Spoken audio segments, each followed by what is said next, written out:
Et bien salut tout le monde et bienvenue dans cette deuxième partie dans laquelle on va continuer le travail sur notre application. Dans la première partie, on a créé quelques formulaires, formulaire connexion et formulaire création de compte. Dans cette partie, nous allons plutôt s'occuper du formulaire création d'un nouveau compte. Et donc on va trouver un moyen pour enregistrer les comptes. Comme j'ai dit, on va utiliser deux moyens, il y a deux méthodes. Donc en général, la méthode la plus pratique, c'est d'enregistrer les comptes dans une base de données. Donc on va faire ça éventuellement. Mais aussi, j'aimerais vous montrer quelques méthodes d'enregistrement de données sur un fichier par exemple, avec un système de cryptage et décryptage. On va lancer l'application pour voir ce qu'on a fait jusqu'ici. Donc voici le formulaire connexion. On clique sur créer un compte. Donc on a le formulaire création d'un nouveau compte. On peut le fermer pour regagner le formulaire connexion. Bien sûr, si on clique sur créer un compte, on voit ici dans la barre des tâches qu'on a deux icônes. Donc l'icône de programme, disons, bien deux fenêtres. La fenêtre connexion et la fenêtre création d'un nouveau compte. Si on clique sur connexion, on n'a pas le formulaire connexion puisqu'on l'a masqué. Pour régler ce problème, il suffit de changer l'opacity qu'on a changé à 0. Donc au lieu d'opacity, on va faire la méthode hide et show, donc masquer et montrer. Dans les codes du formulaire connexion, au lieu de mi.opacité est égal à 0, donc on va la remplacer avec mi.hide, avec HIDE. Donc hide ça veut dire masquer. Et donc une fois on a terminé avec le formulaire création d'un nouveau compte, donc on peut faire mi.show pour montrer le formulaire à nouveau. Donc maintenant si on clique sur créer un compte, on n'a qu'une seule fenêtre qui est création d'un nouveau compte. Donc maintenant on peut le fermer pour regagner la fenêtre connexion. On va maintenant s'occuper du formulaire création compte puisque c'est la première chose qu'on veut faire, donc créer un compte. Donc comme j'ai dit, on va commencer par la première méthode qui est l'enregistrement des comptes sur un fichier par exemple. Et donc on veut aussi établir un système de décryptage et décryptage. Donc on va aller dans projet et on va créer une nouvelle classe, donc ajouter une classe. On va choisir un nom, je vais l'appeler crypto. Donc c'est une classe qu'on va utiliser pour crypter et décrypter les données. On va cliquer sur ajouter, donc on a une nouvelle classe crypto, une classe qui s'appelle crypto, dans laquelle bien sûr on veut deux méthodes. Donc la première méthode c'est pour crypter les données, crypter le nom d'utilisateur et le mot de passe, donc les mails et le mot de passe et d'autres choses. Et la deuxième méthode, décrypter, c'est pour décrypter les données qu'on a déjà cryptées. On va commencer par quelques importations. Donc la première importation, on va faire import system. Donc la première importation c'est system. La deuxième importation c'est, on va écrire import system.security.cryptographie, donc pour utiliser les méthodes de cryptographie. Et finalement, import system.text. On va commencer par la première méthode qui est crypter, donc pour crypter les données. Donc on va créer une fonction publique. Donc on va faire public fonction, il y a un function. On va choisir un nom, on va l'appeler crypter tout simplement. On va faire entre parenthèses, dedans on va faire byval et on va faire par exemple données as string. Donc qu'est-ce qu'on veut crypter. On va appuyer sur entrée, donc voici notre fonction publique cryptée. On va commencer par la transformation du données ici, ce qui est sous forme de string, en une collection de bytes. Donc on va faire dim données en bytes. Voilà. Donc données en bytes. On va faire entre parenthèses pour indiquer que c'est une collection, as byte. On va faire égal, et maintenant on va bien sûr convertir ce string en une collection de bytes. Pour ce faire, on va faire encoding, donc encoding avec ing, .utf 8 .getByte avec ES à la fin. Voilà, donc données, donc qu'est-ce qu'on veut transformer, donc données. On vient de transformer données qui est de type string en une collection de bytes. Donc la méthode qu'on va utiliser pour crypter nécessite une clé de 8 caractères, donc forcément 8 caractères. On va venir ici sous classe et donc on va déclarer notre clé. Donc on va faire private dim clé as string est égal, et donc on va choisir la clé. Alors pour la clé, il faut essayer de choisir quelque chose unique. Donc il y a quand même quelques caractères qu'on ne peut pas utiliser. Par exemple, je peux choisir P majuscule, 9, H, N majuscule, 0, donc 1, 2, 3, 4, 5. V minuscule, 6, donc F majuscule et X majuscule par exemple. Donc, alors ici on a 9 caractères, donc il faut choisir que 8, donc forcément 8. Donc on va utiliser la même clé pour crypter et décrypter. Donc bien sûr, pour éviter toute erreur, on va quand même faire quelques vérifications. Donc on va faire f clé.length, donc on veut vérifier combien de caractères dans la clé est égal à 8. Donc il faut forcément avoir 8 caractères dans la clé. Donc sinon, on peut retourner une erreur.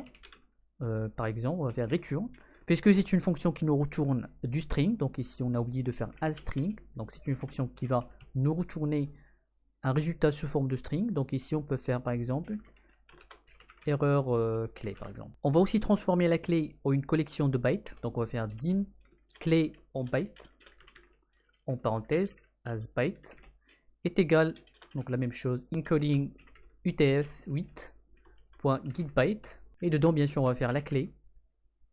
Donc on veut transformer la clé en une collection de bytes. On va utiliser le Discrypto Service Provider, donc c'est la méthode qu'on va utiliser pour crypter et décrypter. Donc on va faire dim, on va l'appeler des as nouveau, bien new, Discrypto Service Provider avec ER à la fin. Et donc là c'est très important, il faut indiquer la clé. Donc on va utiliser cette clé pour crypter et décrypter.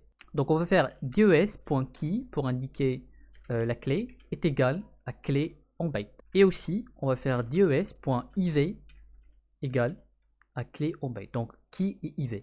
Ensuite on va déclarer un iCryptoTransform. Donc on va faire dim ic as iCryptoTransform est égal à des puisqu'on veut crypter. Donc on va choisir crypt encrypteur, donc avec en. Donc ça c'est pour créer un encrypteur qui va crypter. On va maintenant utiliser ce is pour transformer ces données ici, bien pour crypter les données en bytes qu'on a ici. Donc on va tout d'abord, puisque ça va nous retourner une collection de bytes, donc on va déclarer une collection de bytes. Donc dim, on va faire résultat byte entre parenthèses as byte, donc on va indiquer que c'est une collection de bytes. On va faire ic.transform final block, et dedans bien sûr on va indiquer les données qu'on veut crypter, donc données en bytes. On va faire virgule, on va faire 0, donc depuis le début de la collection. Et on va faire données en byte.length pour obtenir la taille de cette collection, la collection données en byte. Maintenant on va transformer ce résultat byte, qui est le résultat de ce cryptage. Donc on va faire dim résultat string, donc est égal, donc on va transformer cette collection de bytes en une base 64. Donc on va faire convert.toBase64 string. Donc on va indiquer qu'est-ce qu'on veut transformer, donc la collection résultat byte. Donc ici on a crypté les données deux fois avec le DSCryptoService et aussi avec base64 string. Et maintenant on va faire return et on va retourner résultat string. Alors si vous voulez éviter toute erreur, on peut aussi utiliser un try catch. Donc try catch. Et bien sûr, dedans, dans try, on peut faire notre méthode ici. On va copier-coller le tout. Et donc on va les mettre dans try et catch. Donc ça pour éviter toute erreur. Et dans catch, donc au cas d'erreur, on peut faire return, puisqu'il faut retourner quelque chose, puisque c'est une fonction. Donc on va return, par exemple, erreur. On peut par exemple faire virgule et ex.message. Donc ex.message, c'est pour retourner aussi le message d'erreur. On va créer la deuxième fonction, bien sûr pour décrypter les données. Donc on va faire public fonction décrypter. Dedans on va faire données 64. Puisque ici on retourne un résultat sous forme de base 64, donc il faut avoir la même chose ici. Donc on va faire byval données 64, et on peut faire données tout simplement, as string, donc de type string. Ici la fonction va retourner du string, donc as string. On va appuyer sur entrée.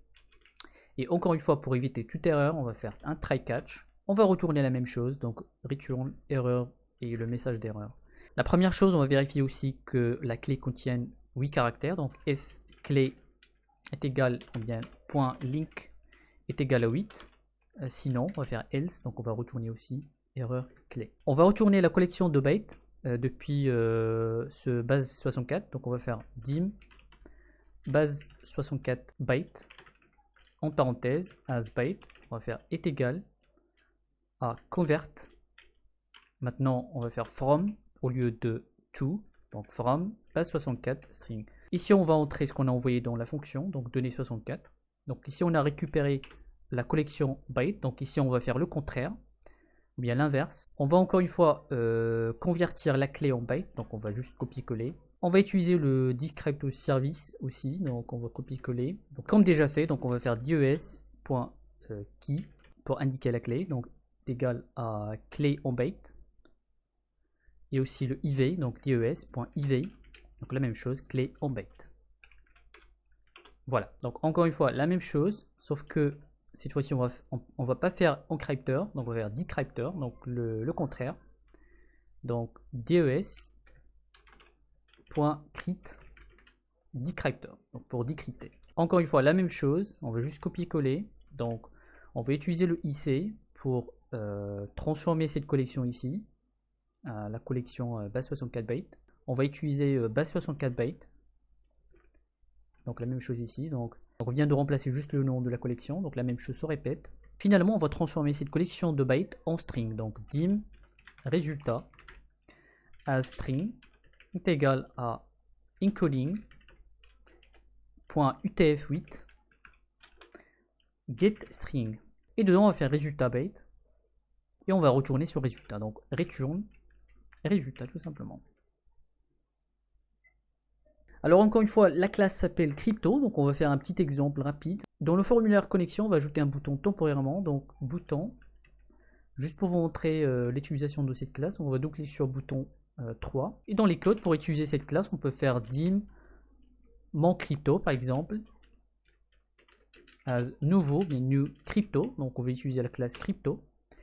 Et par exemple, on veut crypter quelque chose comme text as string, on veut par exemple dire salut tout le monde, donc on veut crypter salut tout le monde, crypt as string, donc ici on va faire égal et on va enregistrer le résultat du cryptage. Donc on va utiliser la classe mon crypto, ici on va utiliser la méthode crypter, donc ici on veut crypter d'abord, en parenthèse on va indiquer qu'est-ce qu'on veut crypter, donc text ça correspond à salut tout le monde.